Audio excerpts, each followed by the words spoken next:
Greetings to season 2 and episode 2 of Mark 5 podcasts, brought to you by the VVCA, the Veterinary Virtual Care Association.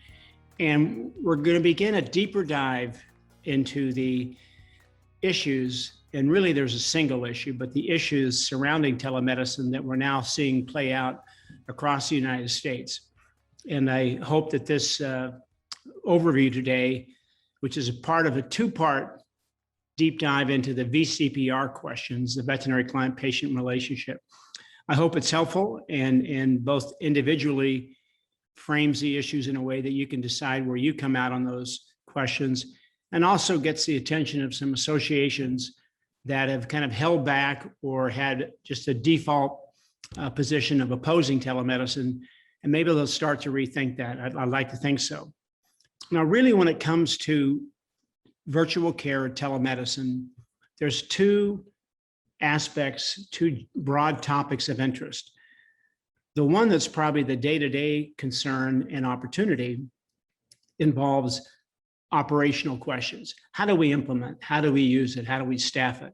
How do we make money with it? How do we give our clients the experience they want? And Ali McIntyre and our VVCA team and the many consultants and sponsors we have are continually upgrading and providing guidance there. That's not my part of the program. My part concerns the second question, which is the veterinary client-patient relationship, or VCPR, excuse me. And really, that's the only issue. That's the only policy issue, but it comes up all the time.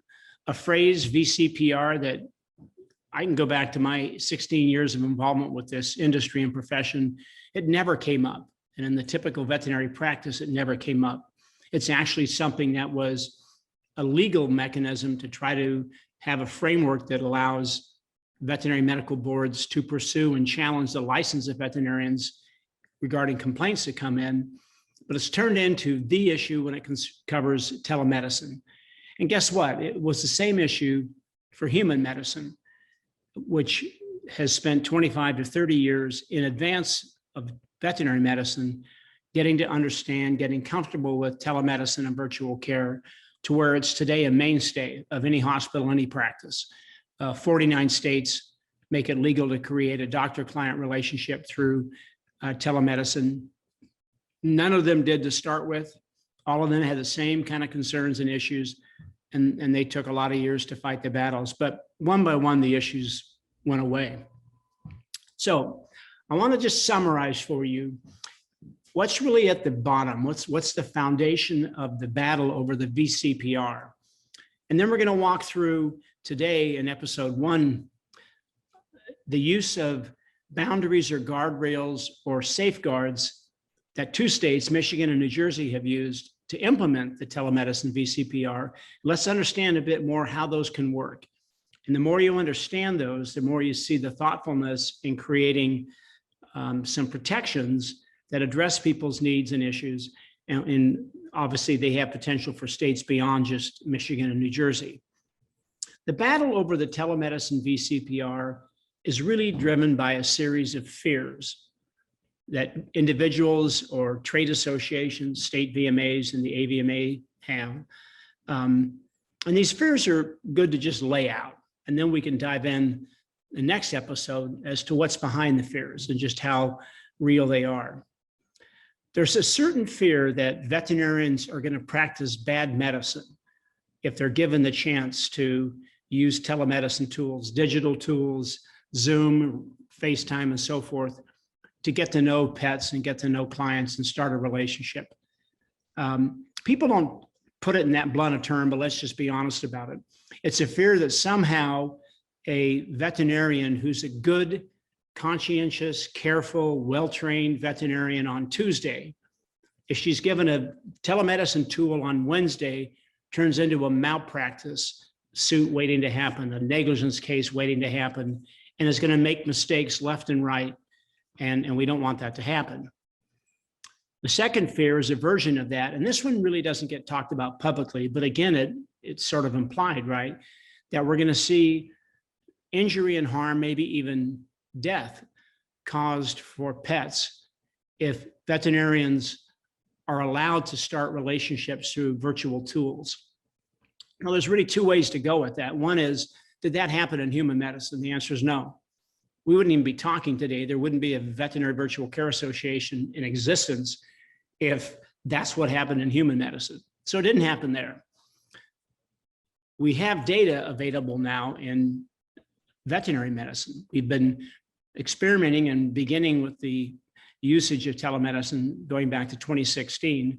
And all the states that opened up, 17 or so, during COVID, the province of Ontario, they've all been asked the same thing by the VVCA. Share any data, keep it confidential, of course, but share any data that tells us that pets were hurt, they were harmed or even killed by the use of telemedicine. Not a single, zero, not a single example of that.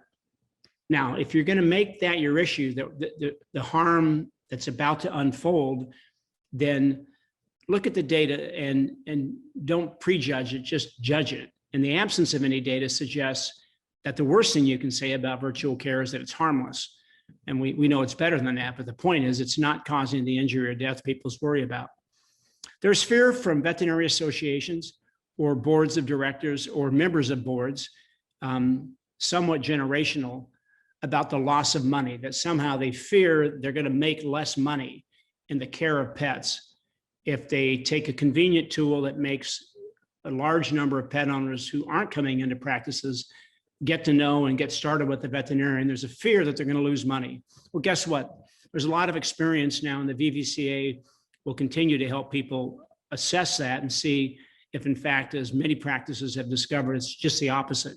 But that's for a different day. And the fourth fear, and this is very generational, and I say this as a baby boomer myself, is the fear of technology. When you don't grow up with a certain technology, particularly in your practice, and now that technology seems to be everywhere, and I'm talking mainly about smartphones and real-time video exchanges. When it's not something you're used to, you weren't taught that in vet school, you've been practicing since the 80s or 90s or 2000, and you never had to worry about it. Now you're told these tools can help you. To a lot of people, I don't think a majority, even though they're using it in every other aspect of their life, there's this fear of having to use it with virtual care. And there's really two answers to that. One is you don't have to do virtual care. If you don't want to do it, don't.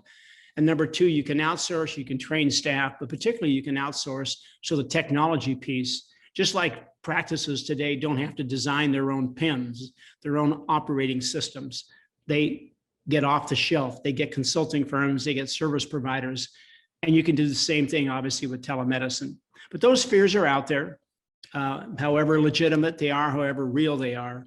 And that has led to two states thoughtfully implementing telemedicine VCPR, a big step forward, certainly in the eyes of the VVCA, maybe not every association. But what they've done is they've put in guardrails. They've said you can use it, but we want these certain protections in place. And you might be surprised, but VVCA has applauded that. We welcome that. We think those kind of experiments by states actually make good sense. And to get people comfortable, let's address the fears, let's lower the temperature, and let's make sure things work. So let's take a look at what those guardrails are. The first one seems obvious, but it's not as easy to do. Namely, let's protect the privacy of everybody involved, the veterinarian's privacy or vet techs, the privacy of the pet owner, and the privacy of the pet. And just as we don't let the waiting room all come into an exam room and watch and hear the discussion and learn the confidential issues or questions about a particular pet's medical condition, or maybe the financial status of the pet owner, you can and you must put those same protections in place if it's a virtual encounter. So you're not out in the lobby as a veterinarian having a conversation with me about my cats or my dog. It's private, and there's protections built in for privacy. It's not hard to do. I think it's smart that states said, let's start with that, number one. Number two, they anchor the decision to use telemedicine where the Veterinary State Boards Association, the Veterinary Innovation Council, and VIC, which is VIC, and the VVCA have always anchored it. Where's that? In the judgment of the veterinarian. State vet med boards, let's be clear about that. They don't have cameras sitting in every vet practice in any state, watching what everybody does and what everybody says and what's happening with the pet or not happening with the pet, what's happening with the radiography experience, what's happening with anesthesia protocols. They don't do that, do they? They trust what? They trust the judgment of the veterinarians day to day to do the right thing. And they have a complaint process that says if they make a mistake, intentionally or otherwise, you can come to the board and say, hey, this didn't work out here, and you need to take a look at this. But nobody should have any myth that the entire system of veterinary medical practice in this country is based on anything other than the judgment being exercised every day by a veterinarian and by their team on what's best for the pet and how to implement a treatment, how to discuss it, how to conduct a procedure, and so forth. Well, that same judgment is brought to bear to say, can I learn enough seeing this pet through a virtual tool like this that I can begin to help that pet owner deal with that pet, whatever that pet's problems may be or may turn out to be. So that's required. Exercise the judgment. Third, give people the option. If you want to come into the clinic, come on in. If you're not comfortable, if you don't think this exchange through a virtual tool is covering the situation to your satisfaction, no questions asked. Come into the clinic if you want. Let them know they have that choice. It's not a decision you're making as a veterinarian alone. It's a partnership, if you will, with the pet owner. Number 4, most important, it can only happen if you have real time, which means it's not tape recorded, it's not, asynchronous, it's real time exchange with the pet owner and the pet, so you can do what? You can see the pet. It's not through text, it's not through an email to get started. Can you use emails and texts as you get further down the process? Sure you can. Practices have been doing that for years. But to get started, to create the VCPR that's on everyone's mind, you've got to see the pet. Now, some people will jump up and say, but you can't see everything. Well, you know what? You can see a lot. And you can see underneath and on top and close up and zoom. You can do a variety of things. And it's all about what gives you comfort to get started. You're not conducting a cardiovascular surgical procedure through telemedicine. You're getting started with the VCPR to begin to provide healthcare advice that's meaningful to a pet owner, that's consistent with your medical judgment. And this is a tool, but make sure you're looking at the pet and you're having a real conversation with the pet owner. Number 5 is something people forget about. You have the same legal standard of care in conducting a telemedicine engagement, exam, treatment, as you do in person. It's not lower standards. It's not like bad medicines tolerated in the veterinary space, as long as it's on the phone, that wouldn't be in the clinic. It's the same standard. You don't get a special break either way. Next, let's give the pet owner even more authority in this process. In Michigan and New Jersey, they have to give written consent. It can be electronic, of course, but have the process include saying to the pet owner, we're going to do it this way, but you've got to consent to it. And that means you don't have to consent to it. That's not a small thing.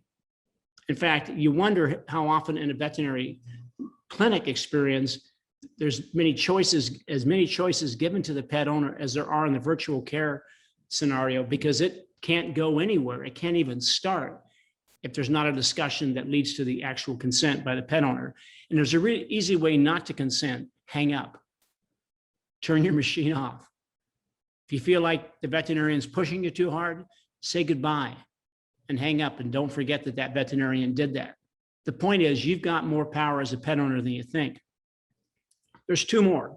One is, make sure that you or a colleague, could be a member of your practice, could be someone else who's a licensed vet in your state, make sure there's follow-up in person available by a colleague or yourself. That's nice to know, isn't it? Let the person, maybe they hang up and go, you know what, that was a good exchange. I have some other questions, and I need to know that I can see the vet, which isn't easy these days due to shortages and all. But you have a duty to make sure follow-up's available to the pet owner. And finally, and probably most significantly with greatest consequences, the states are looking at, can you prescribe medications? Some are not controlled substances, some are. Can controlled substances, can medications be prescribed through telemedicine if you've not physically seen the pet? And I think states one by one will have different views of that. And you can build in protections, and many human healthcare telemedicine laws have done the same. So those are the kind of basic set of 8 boundaries, safeguards, guardrails that you can consider. And the VVCA is strongly encouraging state boards to look at these, to see what makes the most sense. And that gets me to answer real quickly, are these guardrails possibly the best path to reform age-old, years and decades on the books, veterinary practice acts that discourage telemedicine because frankly, it wasn't even thought about before? Are they the path to reform? And we believe they are. We don't think it's an accident that the state boards of veterinary medicine in New Jersey and in Michigan enacted these reforms rather than legislatures. Legislatures aren't in business to do the careful, low-key, calm, broad stakeholder engaged conversations and reviews of policies. And as the VVCA view, and we're going to be promoting this view strongly, that the states, including legislatures, if they need to delegate to veterinary boards a full-scale, broad stakeholder engaged process to consider the telemedicine VCPR, the issue today, and different guardrails to make people comfortable if they have issues about that. And I think what's going to be cool about that and very effective is that the American Association of Veterinary State Boards, the group of all 50 states plus District of Columbia and Canadian provinces, that organization, very professional, very well run, that has already put model rules out that welcome telemedicine VCPR along the lines that we've discussed, driven by the judgment of the veterinarian with safeguards baked in. They've got resources to help state boards work through the process. That organization itself took 2 years to review, to seek viewpoints from many quarters, to have discussions, to have debate, and then have a vote. And they voted strongly in favor of supporting telemedicine and telemedicine VCPR. So the state boards can access that tool because they're part of that organization. And I think that's going to make the process be much smoother. And ultimately, this is a word to the state VMAs, the state veterinary medical associations around the country. Get engaged. Do what states have done. Create task force. Get your board involved. Don't just say no. Don't just say no and say we can't until somebody else says we can. You've got the authority on behalf of your members to figure out what do they want, what do they need, and particularly what do pet owners want in your state. And if it takes a year, if it takes 2 years, fine, take it. We're not saying hurry up and make a judgment you're not comfortable with, but to just sort of fold your arms and say, no, we're not going to even look at this, not consider it. We're not going to consider the experience of human medicine. We're not going to consider the experience under COVID. I don't know that you do your members and ultimately the pet owners and pets in your state a service. So a lot of opportunity here. Next episode, we're going to dive in to where the battle really hits the road, if you will, in legislatures and in state boards, and see if we can't make some sense of it. Again, thanks for watching, and vvca.org is a go-to site for any questions you have about telemedicine. Thanks.